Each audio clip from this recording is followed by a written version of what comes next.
majority of the other so-called Islamic radical or Islamic extremist movements, it is very important to not just address those grievances, but to bring them into the fold in order to moderate their tendencies, because they want something. If you want something, you can be talked to. Chris, I just want to... I'm going to ask all the panelists to keep their comments brief because we're running out of time. Just two quick issues. One, on the fact that middle-class people like Muhammad Atta and others are involved. The problem with going into a culture like the American culture or the European culture is that it often, and many of these jihadists were actually born in the banlieues, outside of Lyon, Paris, and other places, is that they struggle with a terrible identity crisis. They don't fit into American or European society, and they don't fit in at home at all, and they become ripe for manipulation by the demagogues who make up this movement. Secondly, on the issue of religious involvement in the within government, we live in a country, the last sort of ratings that were done by the Christian Coalition, the Eagle Forum, the three most, and Family Resource Council, the three most powerful Christian right advocacy groups in Washington, gave 45 senators and 186 members of the House of Representatives between an 80 to 100% approval rating.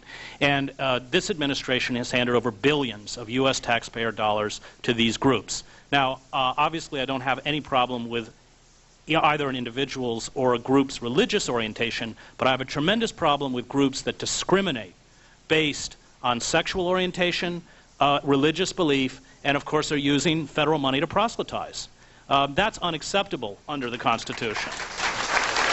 That's a violation of the Constitution. I just want to preview the fact that I'm going to pose one more question. I'm going to direct it to Jack and invite the panelists to chime in, and then I'm going to go to the mic, so if you are going to ask a question, you can prepare it now. Jack, you made the point that at an earlier stage of American history, at least officially, we were not declared not to be a Christian government. And I might add, Martin Luther put Revelation in the appendix. Thomas Jefferson excised it from the Jefferson Bible. He said Revelation was merely the ravings of a maniac. So we have a good set of traditions and precedents for avoiding these religious imprints on public policy. And yet, just this last week or so, the United States Supreme Court enacted, as a matter of law, a position on abortion which is a theologically based position. Our government has a position on stem cell research, which is a theologically based position. These are two what I would regard as crucial impingements on personal liberty and even personal health that spring out of this religious idea that has seized the American political entity. And in that sense, I'm asking, Jack, do you believe that this threat of dismantling democratic institutions to establish a religious tyranny that Chris is warning us against in many ways has already happened? I don't think it's already happened because of the Supreme Court decision or the stem cell research position. Our society would be coming to some kind of determination along those lines, and there would be some kind of morality with regard to human life operative in any case. I wouldn't expect, even if all religious input were eliminated, that there would be unanimity on a point like that. I would expect a difference. What is more troubling to me, and I believe also to Chris, is the penetration of a religious ideology that's in love with death. That is, I'm more concerned about a penetration of religious ideology into the military than I am into anything that takes place in the full light of day on the Supreme Court. That troubles me more. I would also, I think, be concerned with lower level appointments that matter in the State Department, in the Justice Department. I also want to underscore my agreement with Chris that there is a good deal of despair abroad in our country, but it is not confined to the religious right, much less to the Christian right. David Foster Wallace did a very impressive article for The Atlantic on right-wing talk radio, and one of the conclusions he drew was that both the hosts and the audiences for these programs are filled with despair. They regard the country as doomed, though religion is not prominent in their exchanges. Why would they feel that way? It's because of that list of economic developments that he talked about, and some social developments that maybe are threatening to some people as well. Those things create a climate in which a hunger to somehow end it all can take over the mind. It's a kind of madness, not a religious only, secular as well. I'm going to invite questions from the audience. Go ahead. Thank you. This is for any of the panelists who would like to comment. We've heard this afternoon that 78% of Americans consider themselves Christians. We also see statistics suggesting that 93% of the National Academy of Sciences do not believe in a personal God. We see a growing number of scientists, from Victor Stegner, Richard Dawkins, Edward O. Wilson, beginning to take on what they consider the problems of mythical thinking. Karen Armstrong has written at length about the conflict between mythos and logos.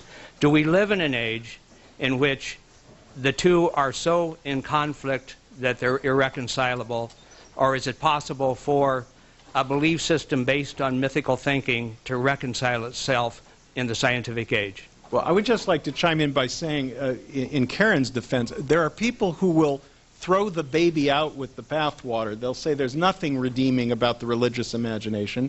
And Karen is a writer who celebrates the religious imagination.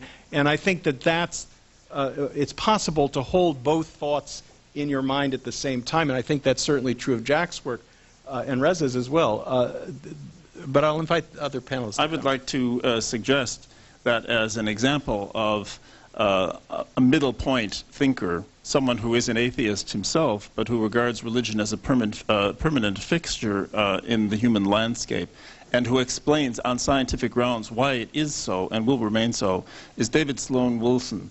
I would commend his new book, Evolution for Everyone, most especially. And in that book, he talks also about departures from what he calls factual realism with ominous consequences for practical realism that are of secular origin. Sir. Yeah, I wanted to thank all of the panelists for their contributions to this really important discussion today, and in particular you, Chris. And actually, I'd like to say, just by way of introduction, I'm somebody who's a product of 16 years of Catholic education, and it did two things to me. It gave me the best education the 12th century had to offer, and it also spurred me on to become a militant atheist and a communist. And so there you have it. And I wanted to say, one of the things your work on the rise of this Christian fascist movement, I've also studied the work of Bob Avakian, the chairman of the Revolutionary Communist Party. He's done some very penetrating analysis. I'm sorry, can we get a question, because we're running out of time. It's getting to it.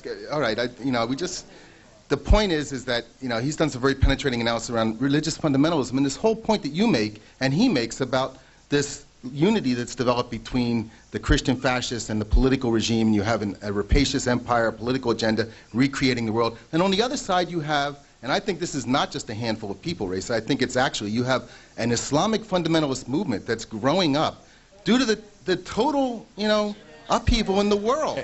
Okay. Thank you for your... No, I have a question. I'm sorry, I don't hear one. I really have only minutes left. I know, but you just let somebody speak on for a long time. Now, I'm just asking you this question.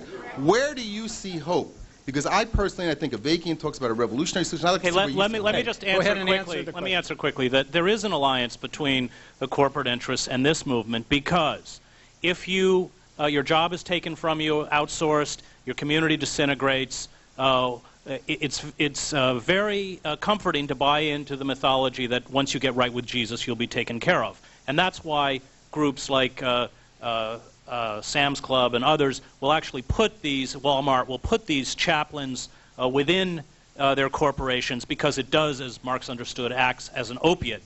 And you're also, Jack, very right.